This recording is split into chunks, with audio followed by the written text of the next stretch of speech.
negara lain sangat parah. Tapi memang buruh itu korban. Dan kita memahami ini. Ya kan, jadi ini kadang-kadang suatu dilema, ya kan, katakanlah buah si malakama. Kita mau bantu buruh sekarang dan semua yang sulit tidak hanya buruh. Ada orang yang tidak di pabrik kerja, dia kerja seharian, tukang gunting rambut. Ada tukang kaki lima, soto dan sebagainya. Ya kan, dengan COVID orang takut banyak yang nggak belanja. Mereka bagaimana seharian? Siapa yang melindungi mereka? Semua terkena. Nah, presiden itu selalu membela rakyat kecil. Jadi kalau kita lihat stimulus semua itu kan maksudnya itu. Nah, kita mengakui presiden juga marah. Beberapa pejabat dan beberapa birokrat yang tadi saya singgung tidak tanggap bahwa ini keadaan darurat. Jadi mereka itu kerja mungkin as if situasi biasa, ya kan? Jadi banyak bantuan-bantuan itu kurang cepat sampai, ya kan? Jadi banyak sekarang ini yang kemarin demo itu belum baca hasil Omnibus Law itu. Dan banyak hoax. Banyak hoax di mana-mana. Seolah ini nggak ada, itu nggak ada, dikurangi. Dan saya ingin memberi peringatan, hoax ini berarti ada yang ingin menciptakan kekacauan. Betul. Nah, ya kan? Dan saya punya suatu keyakinan ini justru berasal dari luar negeri. Ada kekuatan-kekuatan asing, ada negara-negara tertentu di dunia yang tidak pernah suka Indonesia aman dan maju. Itu. Jadi ya ini, jadi kadang-kadang tokoh-tokoh kita lihat benar, dia yakin dia benar dan tapi dia lakukan sesuatu, dia tidak sadar sebetulnya ini permainan orang lain. Dan kita selalu, saya tadi katakan dari ratusan tahun yang lalu selalu diadu domba, ya kan?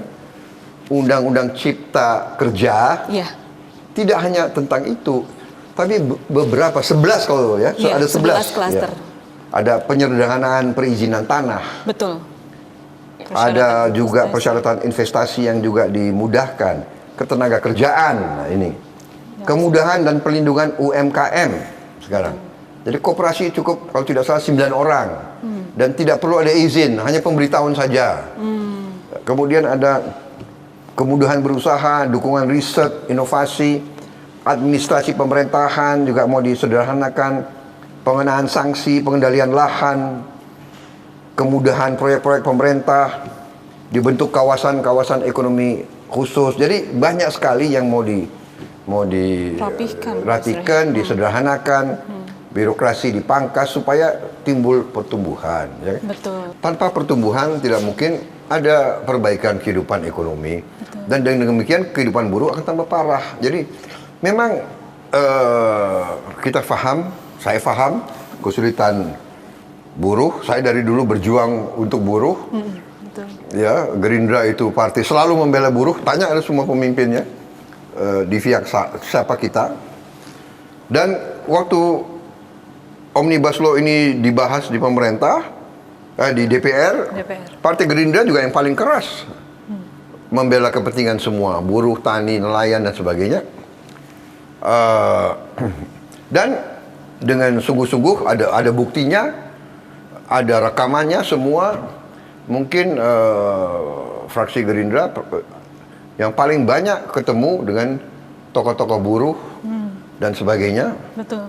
Dan bisa dikatakan dari permintaan tuntutan buruh 80% sudah diakomodasi di dalam Omnibus Law ini, Undang-Undang Cipta Kerja ini. 80%. 80%. Ya, kita tidak bisa 100%.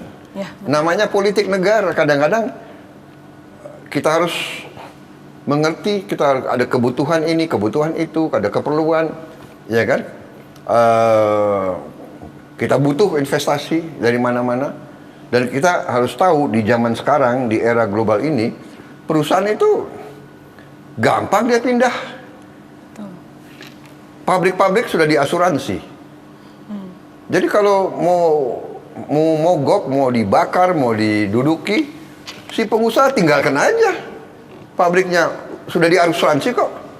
Mana dia mungkin untung. Pabriknya aja disuruh bakar atau suruh apa, dia pindah. Modalnya pindah, transfer pakai digital, modalnya sudah pindah ke Vietnam, pindah ke Kamboja, pindah ke Thailand, pindah ke India, pindah ke Bangladesh. Jadi sekarang ini saya tahu ini buah si malakama dilema. Jadi pemimpin buruh ini dilema. Dia mau bela buruhnya, tapi kalau dia terlalu kencang, si pengusaha pindah. Tidak hanya pengusaha asing, pengusaha Indonesia pun pindah. Betul. Sekarang sudah ada pengusaha-pengusaha Indonesia yang ada di India, yang buka pabrik di Nigeria, yang ada di Mesir. Jadi ini dunia ini sudah semakin kecil, modal itu cepat pindah. Nah ini yang harus disadari oleh teman-teman, kawan-kawan buruh. Jangan emosional, jangan cepat marah, jangan ya kan? Anarkis.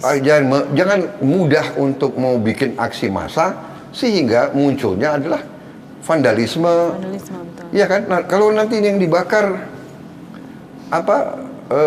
sarana umum iya. itu kan dibangun dengan uang rakyat. Betul, betul. Untuk kepentingan rakyat dibakar. Jadi coba itu anak-anak itu pikirkan. Saya nggak yakin ya itu dari para mahasiswa atau para pemuda. Ini pasti ada yang mengakomodir. Ada dalangnya. Ini pasti anasir-anasir ini. Ya kan? Ini pasti anasir juga yang dibiayai oleh asing. Nggak mungkin seorang patriot mau bakar milik rakyat. Betul. Kalau mau demo silakan. Demokrasi itu boleh demo, bawa ini jalan, bawa demo. Dibuka. Masa bakar milik rakyat, ya kan? Benar nggak? Jadi kalau sudah begitu kita harus sangat-sangat waspada. Ya, jadi ini sikap saya. Jadi dan 80% sudah tercapai. Ya kan 10% lagi, 20% lagi kan masih bisa diperjuangkan. Masih banyak cara, ya kan? Betul. Ada judicial review ke MK. Ada lagi negosiasi sama pengusaha-pengusaha. Ya. Kalau mau 100%, kalau tidak, ya kan ini kan tidak bijak. Betul Ya, sekali. jadi itu himbauan saya kepada teman-teman. Kita mengerti ini kesulitan kita bersama. Ya kan, kita harus atasi COVID-19 dulu. Masa menganjurkan anak-anak muda itu untuk demo, ya. saya lihat banyak nggak pakai masker, Ya, dan betul. kalau pakai masker pun kalau nanti bersentuhan dan kawannya terlalu dekat, ini kan sebetulnya ya Anda mencelakakan Diri sendiri. anak-anak kita, benar nggak? Betul sekali. Ini yang dalang ini tidak bertanggung jawab sama sekali.